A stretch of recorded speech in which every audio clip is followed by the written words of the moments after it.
Tonight, with that new phase in the race for the White House, with the nominating conventions now over, Donald Trump getting a high-profile endorsement from Robert Kennedy Jr. Will it change the race? Vice President Kamala Harris and Second Gentleman Doug Emhoff seen leaving Chicago, heading back to Washington today after a high-energy week at the Democratic convention. Meantime, former President Trump was courting voters in the swing state of Nevada with some sharp words for his opponent. But in a new twist, Robert Kennedy Jr. has suspended his campaign and endorsed Donald Trump, the two appearing together in Arizona tonight, the two teaming up in a bid to stop Kamala Harris riding a wave of momentum capped by her acceptance speech and her promise of a new way forward. The presidential campaign is now intensifying with just 74 days until the final votes are cast. ABC's Rachel Scott leads us off tonight from Washington. Tonight, just hours after delivering her historic acceptance speech in Chicago,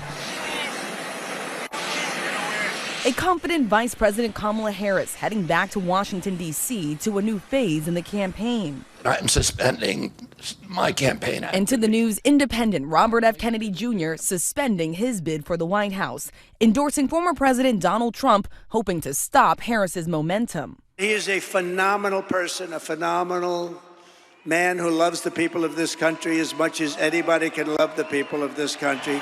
Kennedy joining Trump at a rally just outside of Phoenix, telling supporters he is working to remove his name from the ballot in battleground states like Arizona and Pennsylvania, where he could be a spoiler for Trump. And I've already started that process and urge voters not to vote for me. It's with a sense of victory and not defeat that I'm suspending my campaign activities.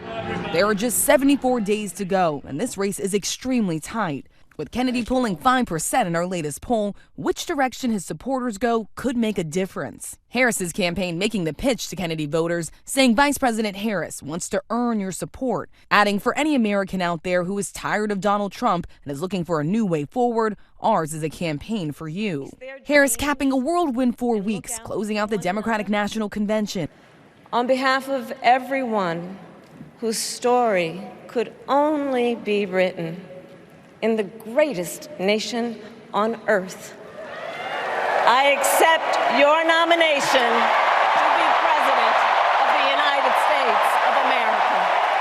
Leaning into her background as a prosecutor and laying out the case against Trump. In many ways, Donald Trump is an unserious man. But the consequences of putting Donald Trump back in the White House are extremely serious. Just imagine Donald Trump with no guardrails. A busy day in politics, so let's get right to Rachel Scott. And Rachel, we're learning that a fundraiser in support of January 6 defendants will be held at Trump's Bedminster Golf Club. What more do we know about that?